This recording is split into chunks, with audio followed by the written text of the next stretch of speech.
Hello students, આજે આપણે ધોરણ 8માં સામાજિક વિજ્ઞાનમાં પાઠ 9 સંસાધન વિશે સમજીશું.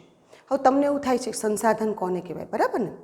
તો કે કુદરતમાં આપણી આજુબાજુ અનેક તત્વો આપણને જોવા મળે છે અને નાનપણથી આપણે જોતા હોય કુદરતી તત્વો અને માનવ સર્જિત તત્વો જોઈએ છે ને, તો આપણે એ વિશે જ વાત કરવાની છે.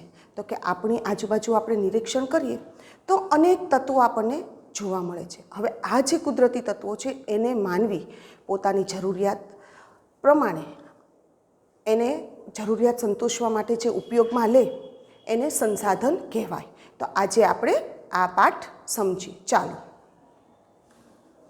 હવે આ સંશોધનના બે પ્રકાર છે, કુદરતી સંસાધનો અને માનવ સર્જિત સંસાધનો. કુદરતી સંસાધન કોને કહેવાય? તો કે આપણે આગળ જોયું એમ કીધું તમે કે કુદરતમાં પડેલા અનેક તત્વો છે એને માનવી પોતાની જરૂરિયાત પ્રમાણે અને ઓછી પ્રક્રિયા દ્વારા જે ઉપયોગમાં લે એને કુદરતી સંસાધન કહેવાય. તો કુદરતી સંસાધનના આપણે ઉદાહરણો જોઈએ તો શું છે? હવા છે, પાણી છે, જમીન છે, ખનિજ છે. અલગ અલગ ખનિજ પડે, હવા છે, પાણી છે, જમીન છે, ખનિજો છે અને સાથે સાથે ઉર્જા સ્ત્રોત છે. તો કે આ બધા છે એ કુદરતી રીતના મળે છે અને માનવી એની સાથે બહુ પ્રક્રિયા કરવાની જરૂર પડતી નથી. આ કુદરતી સંસાધન છે એને 4 રીતના એનું વર્ગીકરણ કરવામાં આવ્યું છે.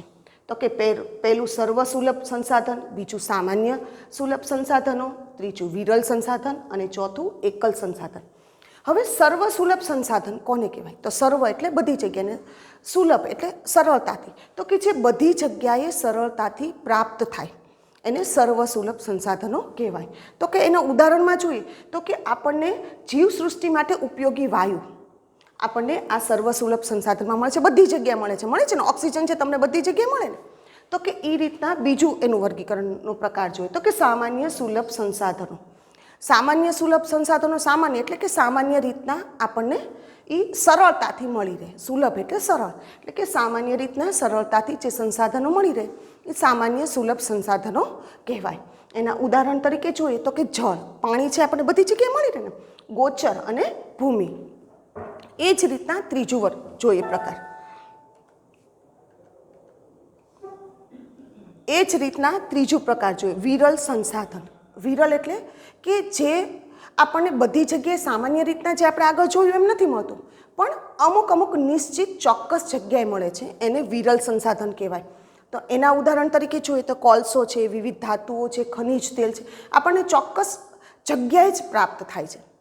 એ રીતના એકલ સંસાધન. એકલ સંસાધન એટલે કે દુનિયામાં, વિશ્વમાં આપણને ભાગ્યે જ એકાદ જગ્યાએ મળે. તો તમે જુઓ તો કે ક્રોયોલાઇટ ખનિજ છે એ યુરોપમાં એક જ જગ્યાએથી મળે છે. તો કે આપણે કુદરતી સંસાધનનું વર્ગીકરણ જોયું.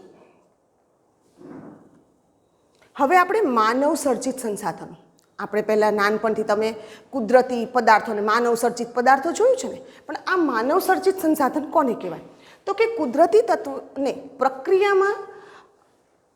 કુદરતી તત્વોને પ્રક્રિયા કરીને ઉપયોગમાં લેવા માટે એને યોગ્ય બનાવવું. તો કે આ જે પ્રક્રિયા બને છે એને માનવ સર્જિત સંસાધન કહેવાય. એના ઉદાહરણ તરીકે જોઈએ તો સિમેન્ટ, રસ્તા, પુલ, વિદ્યુત, ઘણું બધું આવે. તો કે સપોઝ તમે જુઓ કે કુદરતી રીતના આપણને ચૂનો મળે છે, તો કે ચૂનામાં પ્રક્રિયા કરી અને આપણે સિમેન્ટ બનાવીએ છીએ ને.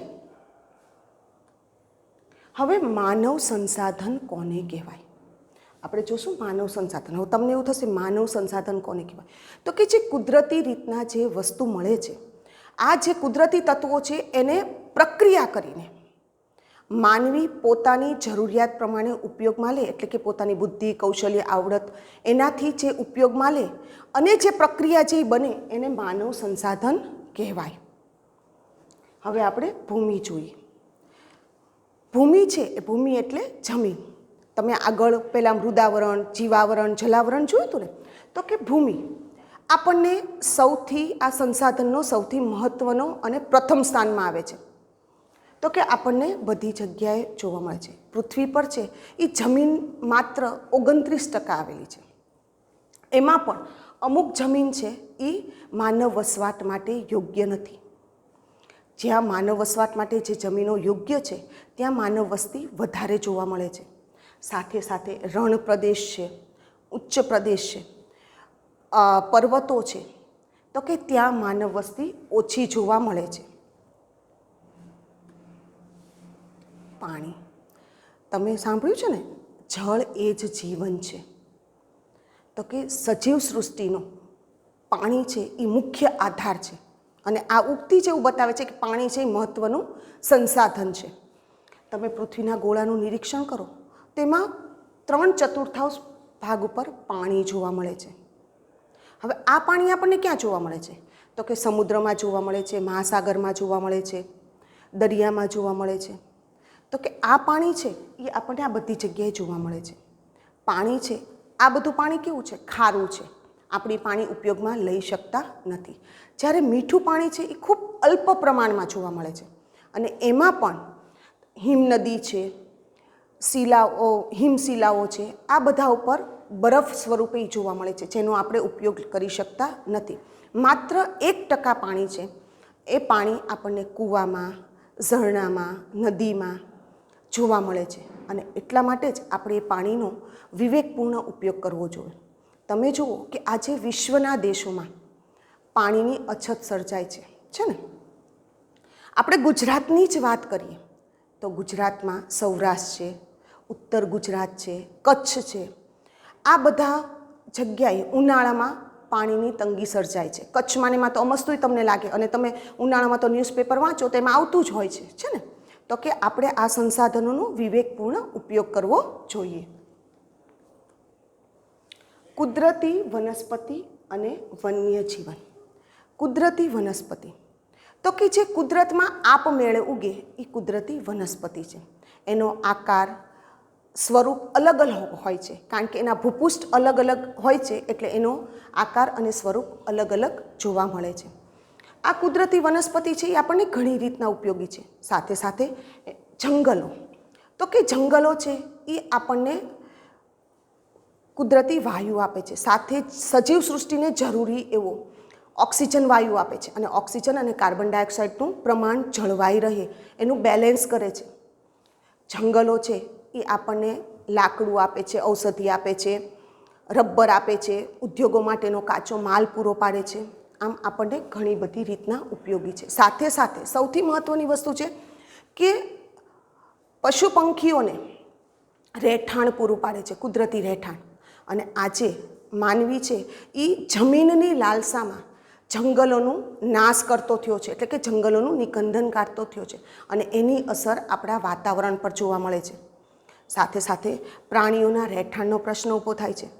અને માનવી છે એ પ્રાણીઓની ચામડા, એની હાથ, એના દાંત, હાડકાં, નખ, આ બધાની લાલસાના કારણે પ્રાણીઓનો બેફામ શિકાર કરતો થયો છે. અને જેના કારણે આજે તમે જુઓ ઘણા બધા પશુ પક્ષીઓનો આપણને લુપ્ત થતા જોવા મળે છે, ભાગ્યે જ ક્યાંક જોવા મળે છે ને.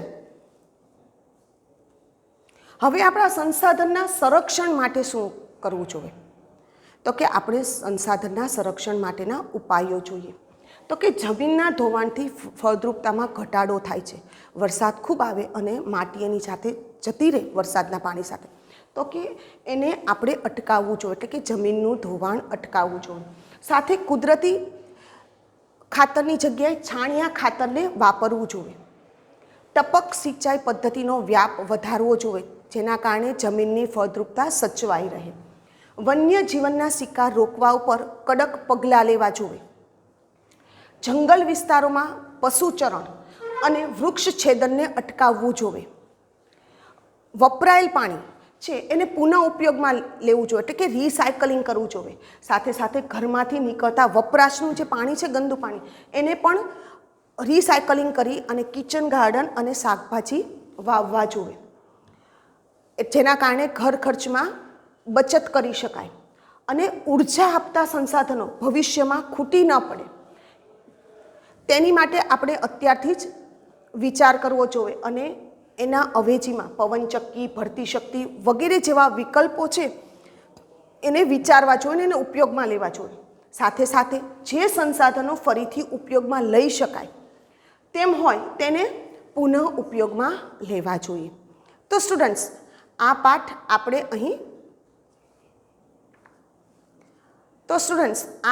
આપણે અહીં પૂરો કરીએ છીએ. Thank you.